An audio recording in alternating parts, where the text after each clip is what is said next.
itu berarti masih ada apa-apa, saudara. Kalau sudah udah nggak apa-apa, nggak ada lagi kemarahan, nggak ada lagi. Tapi kalau masih, berarti apa-apa. Nah, sama seperti kalau kita ke dokter, dokter tanya, sakit apa? Kita harus kasih tahu sama dokternya, jujur, terbuka, baru dia bisa mendiagnosa penyakit kita dengan mudah. Kita nggak bisa berkata, ya dokter kan belajar, tebak sendiri dong saya sakit apa. Kalau saya jadi dokter, keluar. Saya suruh keluar itu orang, ya. Puji Tuhan saya bukan dokter. Dulu pengen jadi dokter, tapi mahal. Nah, saudara, kita nggak bisa menghindar, membiarkan, mengabaikan, bersembunyi, dan melarikan diri dari luka masa lalu. Kenapa? Karena kalau itu disentuh lagi, itu akan muncul lagi. Saudara nggak bisa pura-pura, enggak apa-apa. Enggak, itu bisa muncul lagi. Sampai kapan? Sampai mati, sampai seumur hidup. Pada saat saudara berkeluarga, saudara jadi ayah yang kasar, lo kok jadi sama kayak bapakku ya. Itu pikiran bawah sadar. Jadi nggak bisa, harus diberesin. Saya sering katakan ini, keterbukaan awal dari pemulihan. Katakan keterbukaan awal dari pemulihan. 2, 3. Keterbukaan awal dari pemulihan. Karena kalau sudah nggak lepasin belenggu yang satu ini, bisa muncul lagi penyakit-penyakit hati yang lain. Nah, kalau yang ini saudara nggak beresin, saudara bisa muncul lagi penyakit yang namanya kebencian. Dan salah satu tokoh yang saya mau cerita adalah Adolf Hitler. Tentu saudara tahu, Nazi. Dia pemimpin Jerman yang membunuh jutaan orang Yahudi, saudara. Mulai dari anak-anak sampai orang lansia.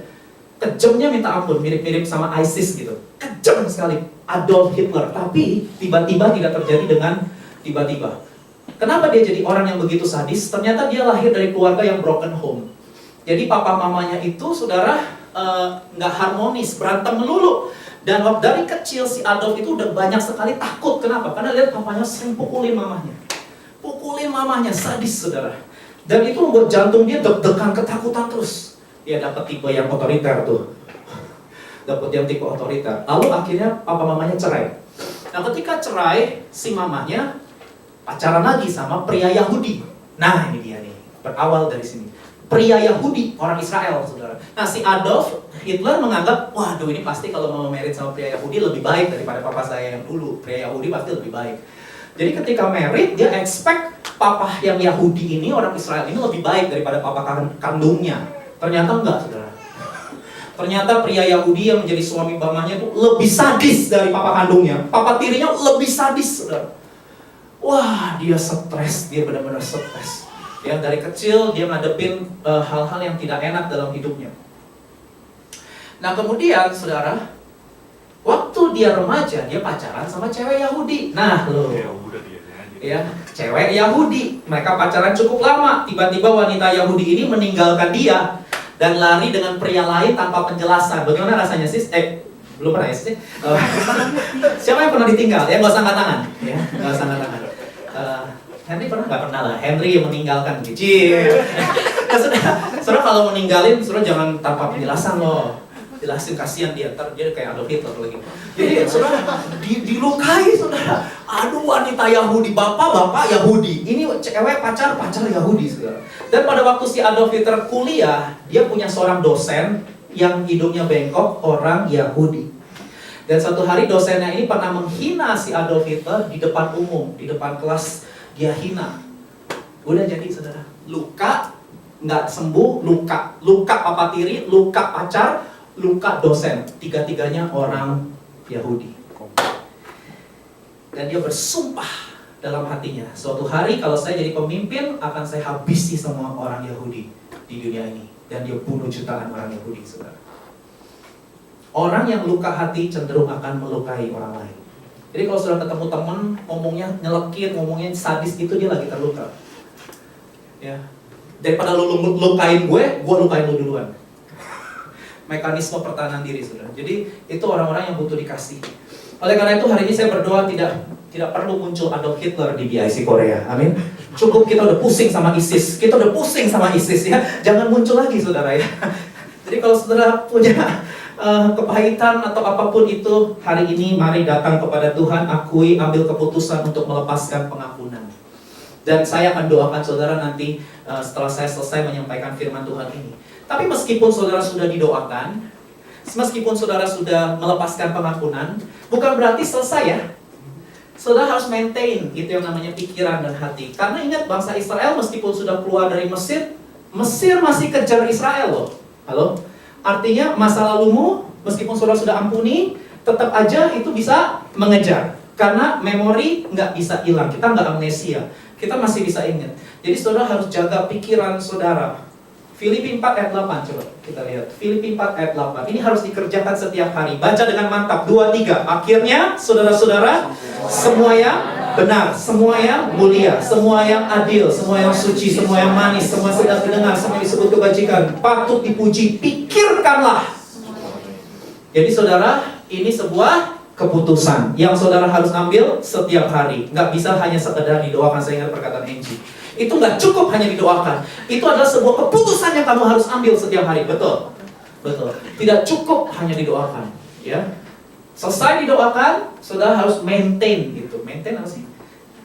Sok-sok lupa bahasa Indonesia, gaya. Maintain apa sih? Kita harus memelihara pikiran ya, memelihara ya. Kita harus jaga pikiran, jaga hati, jagalah hatimu dengan segala kewaspadaan, karena dari situlah terpancar kehidupan. Kita nggak steril, ya. Kita masih bisa ketemu lagi sama orang-orang yang nyakitin kita, masih bisa ketemu lagi sama orang-orang yang menjengkelin, masih. Tapi kalau kita maintain dengan hadirat Tuhan, firman Tuhan, komunitas BIC, kita pasti menang, keluar sebagai pemenang. Amin. Yang kedua, yang terakhir, haleluya. Mari lihat poin yang kedua. Bagaimana caranya lepas dari rasa takut yang salah, yang tidak sehat, belenggu masa lalu. Yang kedua, beriman bahwa Tuhan selalu baik.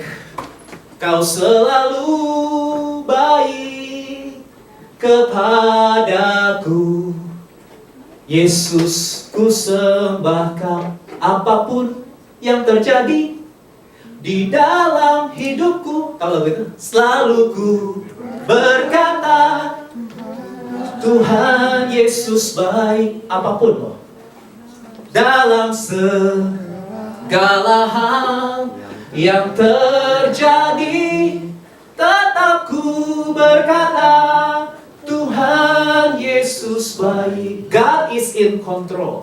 Tuhan pegang kendali, bahwa Dia bekerja dalam segala sesuatu, termasuk dalam hal-hal yang saudara anggap buruk, yang saudara anggap sangat menyakitkan. Dia tetap ada di situ. Dia bekerja untuk mendatangkan kebaikan, bukan kecelakaan, dan memberikan saudara hari depan yang penuh pengharapan. Tapi dibutuhkan iman untuk percaya itu. Ibrani 11 ayat 1. Iman adalah dasar dari segala sesuatu yang kita harapkan dan bukti dari segala sesuatu yang tidak kita lihat. Now faith is being sure of what we hope and certain. Ada dua kata yang saya suka, sure and certain. Of what we do not see. Alkitab bilang iman itu sure and certain. Sure and certain. Dua kata ini bicara tentang kepastian. Halo? Kepastian. Iman adalah sebuah kepastian dari segala sesuatu yang kita harapkan, dan kepastian dari segala sesuatu yang tidak kita lihat. Itu terjemahan saya. Kepastian, apapun yang sudah harapkan, ada kepastian bahwa tangan Tuhan akan terus jaga saudara. Saya tahu, tidak selalu apa yang kita harapkan jadi kenyataan. Saya tahu. Nah, kadang-kadang orang takut di situ. Betul nggak? Udah deh, aku berhenti berharap. Udahlah, nggak mau berharap lagi, ya kan? Kenapa nggak mau berharap lagi? Karena takut orang yang nggak mau berharap biasanya sudah pernah kecewa. Tanya sama sebelah, kamu bukan? Ya sudahlah, semakin besar pengharapan, nanti semakin besar kecewanya. Jadi ngambek sama Tuhan. Karena minta jodoh belum dapat, ya. Minta A, dapatnya B. Ada banyak orang ngambek sama Tuhan, saudara. Bilang sama sebelah, kamu suka ngambek sama Tuhan nggak? Ngambek. Kenapa ngambek? Ngambek karena apa yang dia harapkan nggak terjadi. Kapan Tuhan, kapan? Saya sudah nunggu, ya kan? Kok dia udah dapat, saya belum, misalnya. Akhirnya kecewa, akhirnya udah deh, nggak usah Tuhan-Tuhanan, nggak usah Alkitab-Alkitaban, sel aja, sel. Oconon, mana. Ini lagi sel banyak nih mana-mana. Saya mau tanya, percaya nggak saudara kalau Tuhanmu baik? Amin. Amin bagian depan. Ini pelayan Tuhan sih yang di depan. Percaya gak saudara kalau Bapamu baik? Bahwa dia hanya punya yang baik, dia gak punya yang buruk dalam hidup saudara. Sekalipun saudara anggap itu buruk, bagi dia itu tetap kebaikan. God is in control, karena dia pegang kendali. Saya pikir terlalu pendek dan sia-sia lah ya kalau kita ngambek sama Tuhan. Tuhan kok di ngambekin? Kan dia Alfa dan Omega. Dia yang awal dan yang akhir. Dia kan yang tahu persis siapa kita daripada diri kita sendiri. Jadi menurut saya ngambek sama Tuhan sia-sia sih, tidak ada gunanya. Dan saya berdoa saudara bisa mengerti ini, bahwa dia hanya punya yang baik, bahkan dia memberi yang lebih baik, bahkan yang terbaik buat hidup kita. Amin. Jadi saya beriman itu artinya saya percaya dia kasih yang baik, yang lebih baik, dan yang terbaik. Dan kalaupun nggak terjadi, saya minta jodoh belum dapat misalnya. Saya minta kesembuhan tapi belum terjadi. Bahkan ada orang yang minta kesembuhan untuk keluarganya meninggal. Ya memang sudah waktunya meninggal. Toh kita semua memang akan meninggal. Kita semua kan akan meninggal. Bahasa saya udah halus nih, meninggal. Kita semua kan memang akan itu selesai. So what gitu. So what, ya dia duluan. Ya udah, kalau dia percaya Yesus ketemu di sorga. Apakah kalau dia meninggal, kita minta kesembuhan lalu dia meninggal, terus kita nganggap Tuhan nggak baik, Tuhan nggak setia, ngambek sama Tuhan. Tuhan nggak setia, katanya mujizat itu nyata. Ya kan emang udah waktunya. Lazarus dibangkitkan, haleluya 12 kali. Udah gitu tanya sama Lazarus nanti, mati lagi nggak dia?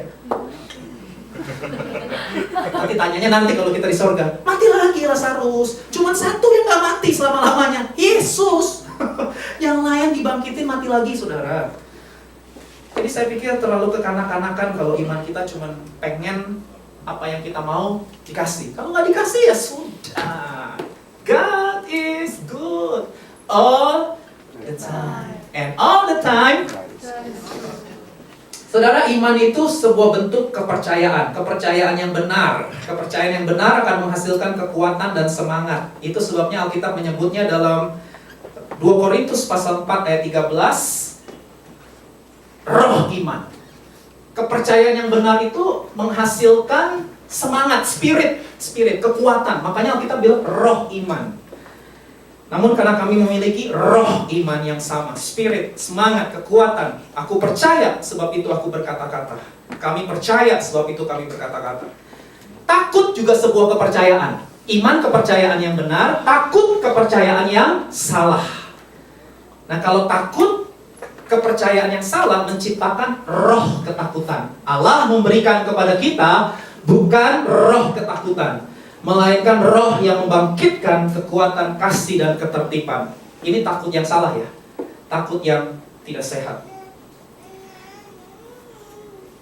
Saya mencoba kasih analogi, ketakutan itu adalah sebuah kata yang digunakan untuk ketidakberadaan iman dalam hidup kita. Sama seperti dingin. Dingin adalah sebuah kata yang kita pakai untuk menggambarkan ketiadaan panas. Kenapa kita sebut dingin? Karena panas tidak eksis di situ, tidak ada di situ. Kalau ada panas di situ, tentu kita nggak akan sebut kata dingin. Kenapa orang takut? Karena nggak ada iman yang bekerja dalam hidup orang itu. Kalau ada iman yang aktif, ada iman yang bekerja, maka ketakutan akan pergi begitu saja. Nangkep nggak maksud saya? Suhu dalam atmosfer itu menurun karena cahaya matahari nggak bersinar. Kalau cahaya matahari bersinar, suhu nggak akan turun. Ya, ini lagi ngomongin saya cahaya matahari. Panas banget ya di luar ya. Banyak minum vitamin ya saudara ya. Saya tadi kepala juga pusing-pusing. Jalan panas banget di luar. Tapi puji Tuhan begitu masuk sini dingin lagi. Jadi semangat. Tadi terus jaga kesehatan baik-baik saudara. Jadi kalau saudara mau ketakutan pergi dalam hidup saudara, aktifkan saja iman. Amin. Ketakutan akan pergi begitu saja ketika saudara aktifkan iman, percaya God is good all the time, and all the time God is good, God is in control. Tuhan yang pegang kendali. Paulus berkata di 2 Timotius pasal 1 ayat 12, saya minta tolong pemain musik maju, saya sudah mau selesai part 30. 2 Timotius 1 ayat 12, Paulus berkata, itulah sebabnya aku menderita semuanya ini, tetapi aku tidak malu, karena, yuk baca bersama yuk, karena 2, 3, aku tahu kepada siapa aku percaya, dan aku yakin bahwa dia berkuasa memeliharakan apa yang telah dipercayakannya kepadaku hingga pada hari Tuhan. Kenapa Paulus mau menderita? Kenapa dia rela menderita? Diperlakukan sewenang-wenang, diperlakukan tidak adil, dizolimi, dilecehkan, dipukuli, ditelanjangi. Wah, Paulus mengalami semua itu. Dia rela menderita, tapi dia bilang, aku berani karena aku tahu siapa Tuhan yang aku percaya. Makanya dia hadapi ketakutan. Cara untuk mengalahkan ketakutan adalah hadapi. Jangan jadi pengecut. Ada banyak orang nggak berani hadapi ketakutan, lalu lari ke free sex, lari ke narkoba, drugs, lari ke hal-hal yang ngancurin hidup dia. Jangan jadi pengecut. Saudara harus hadapi itu, ketakutan hadapi. Bersama dengan Tuhan, dia lebih besar dari segala apapun yang terjadi di dunia ini. Amin. Semua boleh tergoncangkan, Allah tidak pernah tergoncangkan. Hadapi, jangan bersembunyi. Jangan, udahlah aku sendiri aja gak mau bergaul sama orang. Gak bisa. Sampai kapan saudara mau begitu? Nanti saudara harus kerja, saudara harus ketemu orang. Saudara kalau mau jadi Tarzan, itu ada filmnya Legend of. Tapi dia juga ketemu orang, akhirnya Fus ya. Fus udah nonton belum Legend of Tarzan? Sudahlah, jangan ngomongin itu. Tarzan, nggak ketemu orang.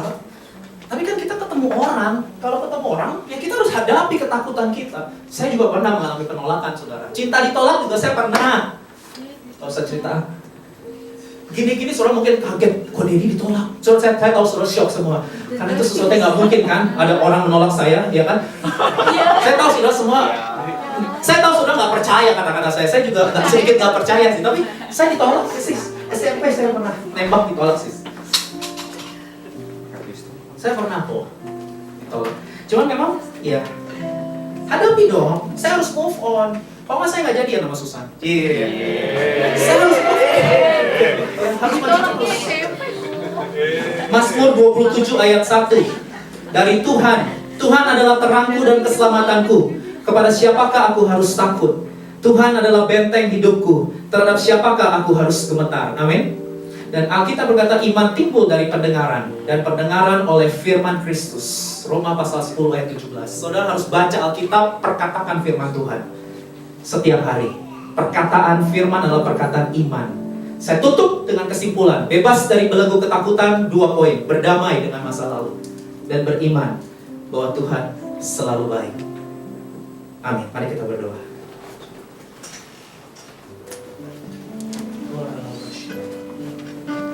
Terima kasih untuk kebenaran firman-Mu. Kami percaya semua baik, sungguh teramat baik. Apapun yang terjadi dalam hidup kami, Engkau pegang kendali Tuhan. Engkau penulis hidup kami, Engkau yang membentuk kami. Bahkan sebelum dalam kandungan ibu, Engkau sudah menenun kami. Rancangan-Mu tidak pernah salah. Kami tahu kami menghadapi realita hidup yang tidak selalu menyenangkan dan tidak sesuai harapan. Tapi kami juga tahu bahwa Tuhan punya yang lebih baik, bahkan yang terbaik buat hidup kami. Hari ini hamba berdoa Tuhan untuk setiap orang yang hadir hari ini. Kalau mereka mengalami trauma di masa lalu, hal-hal yang buruk terjadi dalam hidup mereka, perlakuan yang tidak menyenangkan dari keluarga mereka, hari ini hamba berdoa, lepaskan anugerah kesembuhan dalam nama Yesus, biar mereka belajar berdamai dengan masa lalu. Saudara, lepaskan pengampunan. Sebut nama orang yang pernah melukai hatimu dan berkati orang itu. Lepaskan berkat untuk orang itu. Entah dia masih hidup atau sudah meninggal, lepaskan berkat, saudara. Dan berdamailah dengan masa lalumu. Karena masa lalu tidak pernah bisa terulang. Saudara punya masa kini dan saudara bisa punya masa depan. Dan bersama Tuhan kita percaya Tuhan selalu baik. Mari bangkit berdiri. Oh ralaba syakara laba sanda karabala raba. Oralaba syakaraba, mari sembah Dia. Hilaraba syakaraba, takaraba laraba ya syakaraba. Mari berdoa. Syakaraba. Mulai lepaskan berkat untuk orang-orang yang pernah menyakiti hatimu. Dan katakan Tuhan Engkau selalu baik. Semua baik, semua baik. Semua baik, semua baik. Apa yang telah Kau perbuat di dalam hidupku, semua baik, sungguh teramat baik. Kau jadikan hidupku berarti. Nyanyikan semua, oh di nyanyian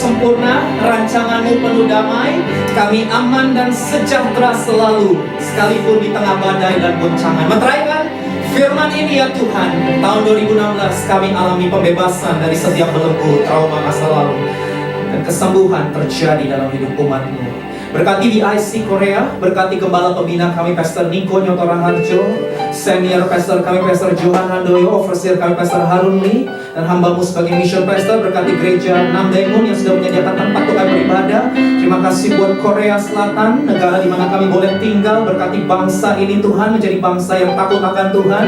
Mulai dari anak-anak, orang muda, orang tua, 3 generasi dipakai Tuhan, menyembah Tuhan, transformasi bagi Korea. Demikian buat Indonesia. Berkati Presiden Jokowi, Wakil Presiden Yusuf Kala, Kabinet Kerja yang baru di-reshuffle beberapa waktu ini, kami berdoa mereka bekerja lebih lagi.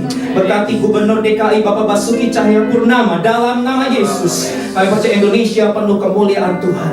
Dan saudara, kami mau pulang, kami rindu menerima berkat dari Tuhan. Buka hati, tengadahkan kedua belah tangan saudara, dan terimalah kasih karunia dari Allah Bapa, berkat dan pertolongan dari Tuhan Yesus, dan persekutuan yang hidup bersama Roh Kudus akan menyertai hidupmu. Sehingga apapun yang kau kerjakan, Tuhan buat berhasil, dan perjalanan hidupmu beruntung karena perkenanan Tuhan. Pulanglah, kasihilah Tuhan Allahmu dengan segenap hati, jiwa, kekuatan, dan akal budi. Dan kasihilah sesamamu manusia seperti dirimu sendiri, mulai dari sekarang sampai Maranatha. Datanglah segera ya Tuhan Yesus, kami semua merindukanmu. Dalam nama Yesus, semua diberkati dan siap jadi berkat. Sama-sama berkata amin. Silakan duduk saudara, kasih jabat tangan kanan kiri, fellowship.